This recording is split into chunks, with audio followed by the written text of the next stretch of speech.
Look at these SUVs, the Suburban, the Yukon, the Escalade, all different brands, right?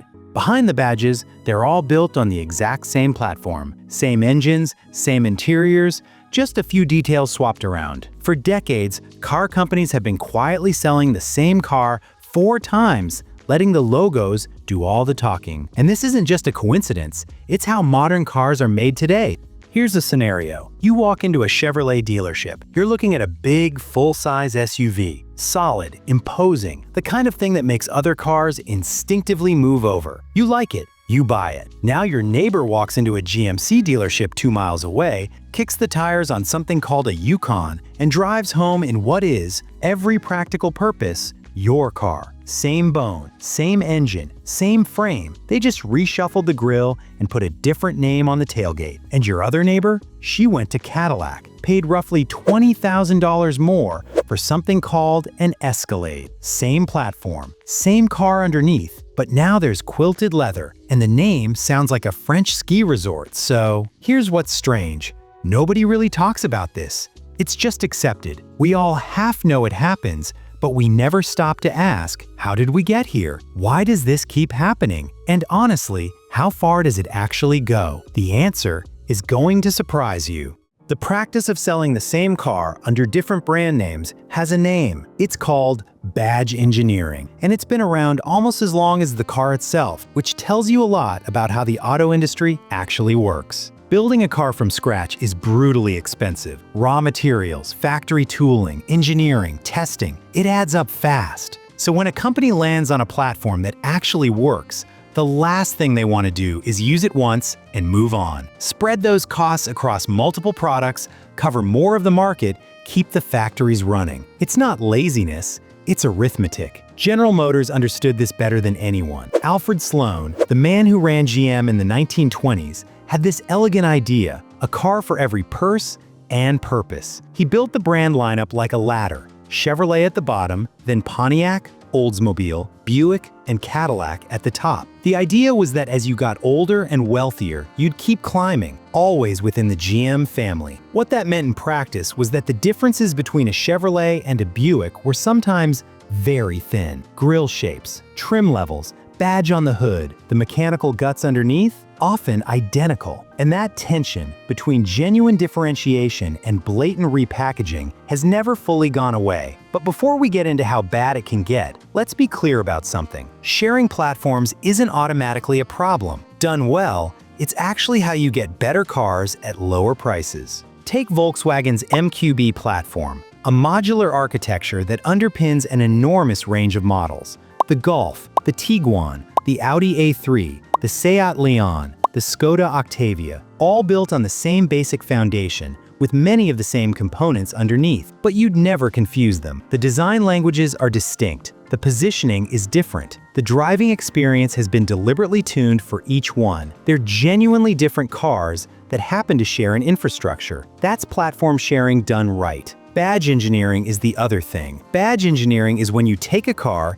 change almost nothing, stick a new logo on it, and ship it to a different dealership with a different price tag. The question is, where do you draw that line? Because the answer, historically, is wherever the profit margin was. And some companies, they push that line further than you'd believe.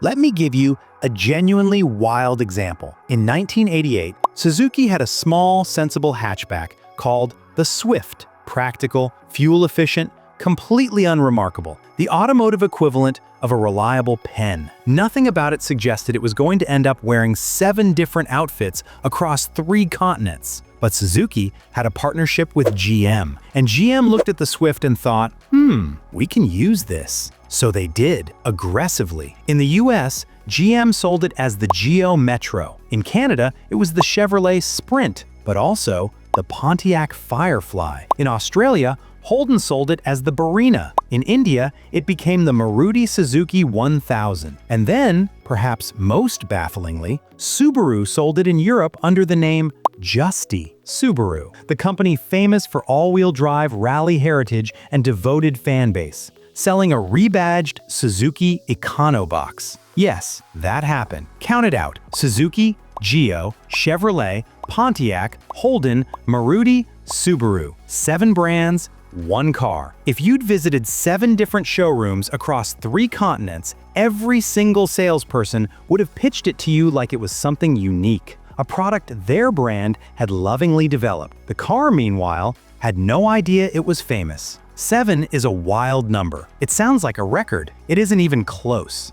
To find what happens when badge engineering truly spirals out of control, we need to go back to GM in the 1970s, specifically to a platform they called the T platform. They designed it for small family cars. Simple enough, but GM was absolutely committed to extracting every last cent from it, and what followed was a masterclass in squeezing a platform until it screamed. The original car was the Opel Kadett C, sold in Europe, completely ordinary. But GM wasn't done, not even slightly. In Britain, Vauxhall sold it as the Chevette. In Brazil, it became the Chevrolet Chevette, which, I have to stress, is not the American Chevrolet Chevette. That was a completely different car. GM just reused the name in a different country for a different rebadge. Completely normal, totally fine. In Australia, Holden sold it as the Gemini. In Korea, it launched as the Seihan, then became a Daewoo. And in Japan, Isuzu sold their own version, also called the Gemini. So far,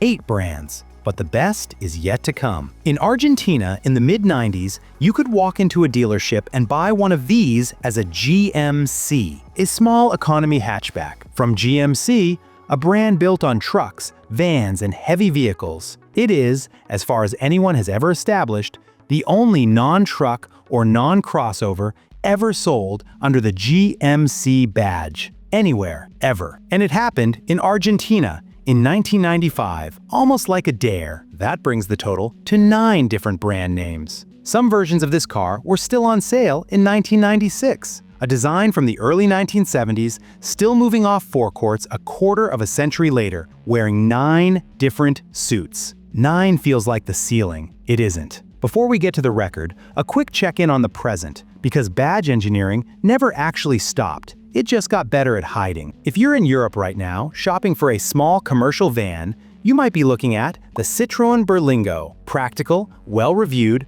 loads of cargo space. Or maybe the Peugeot Partner, the Opel Combo, the Toyota Pro-A City, the Fiat Doblo. Those are all the same van. Same platform, same structure, different badges. Line them up in a car park, and it looks like a very uninspired family reunion. This is especially common in commercial vehicles because the development costs are enormous and the market is smaller. The economics basically force it. But passenger cars aren't immune either, and the alliances have gotten stranger. Ford and Volkswagen, 2 brands that spent decades competing fiercely for the same customers, recently joined forces on van platforms. Ford is now selling a vehicle in Europe that is, underneath the sheet metal, a Volkswagen. The rivalry is still going, but apparently it now has a shared basement.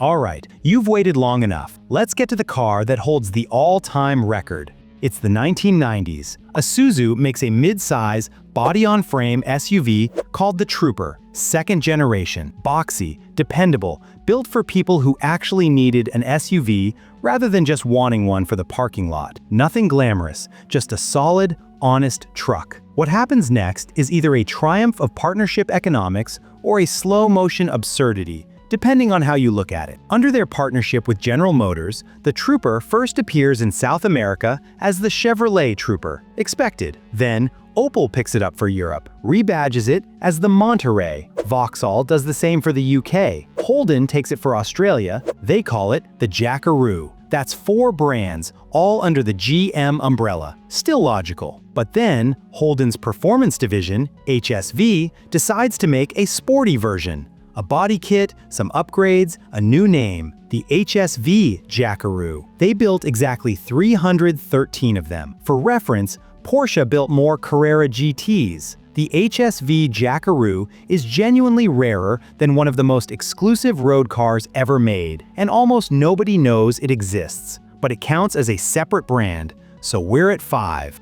Then Subaru gets involved. In Japan, they sell the Trooper as the Bighorn. Subaru, again, seemingly unable to resist a good rebadge. 6 brands. Honda comes next. Honda and Isuzu had a product-sharing agreement, and somewhere in a boardroom, someone at Honda looked at the Trooper and said, "Yes, let's sell that." In Japan, it became the Honda Horizon 7, but Honda wasn't finished with it. They also brought it to America through their luxury division, Acura, as the Acura SLX. A luxury SUV, they said, premium positioning, elevated experience. Here's the thing, while the Acura SLX was on sale at Acura dealerships, the functionally identical Isuzu Trooper was on sale at Isuzu dealerships in the same country at the same time for meaningfully less money. You could comparison shop them. The Acura badge was, quite literally, the only significant difference. Acura managed to sell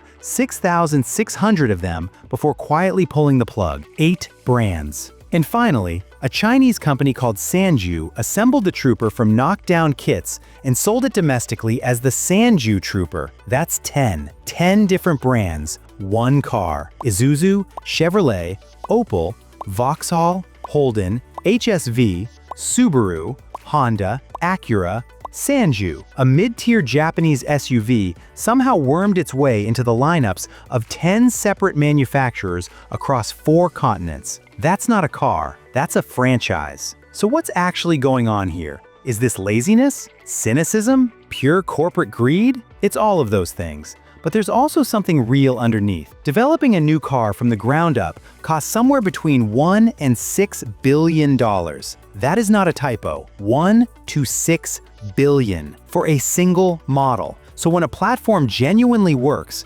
sharing it isn't the lazy option, it's often the only option. Even the largest automakers in the world don't build everything from scratch anymore. The investment required is simply too large. The cynical version is when that logic gets stretched past its limit, when the only difference between 2 products is a badge and a price increase. When an Acura sticker adds $10,000 to something that is, mechanically and functionally, still an Isuzu. But here's where it gets genuinely complicated. Does that always mean you're being cheated? Think back to the Escalade. Yes, it shares a platform with the Tahoe. Yes, the engines are the same. But the Escalade genuinely offers a different experience. The materials, the features, the refinement, the statement it makes when you pull into a parking lot. You're not just buying a car, you're buying a brand. And brands carry meaning that's separate from the engineering underneath. The line between smart platform sharing and cynical badge swapping isn't always clear. Sometimes it's intentionally blurred. The industry has never been fully comfortable drawing it, and they probably never will be. What has changed, though, is subtlety. Modern badge engineering is much better at disguising itself. The Volkswagen Golf and the Skoda Octavia share the same platform, the same basic powertrain options, and a huge number of components. But you would never mistake one for the other. Different proportions, different design philosophy, different market positioning, different driving feel. They're genuinely distinct products wearing the same invisible skeleton. That's the template for how it works now. Not, here's the same car with a different logo, but here are 2 genuinely different cars that happen to share an infrastructure, like 2 completely different restaurants operating out of the same commercial kitchen. The menu is different, the experience is different, the building behind the scenes is the same. The industry has shifted in that direction. Fewer pure rebadges, more genuine differentiation built on top of shared foundations. The economics still demand sharing, the market demands distinction. The best companies find a way to do both. Though again, if you're shopping for a van in Europe, the kitchen analogy completely breaks down. That's just 5 restaurants with the same menu and slightly different tablecloths.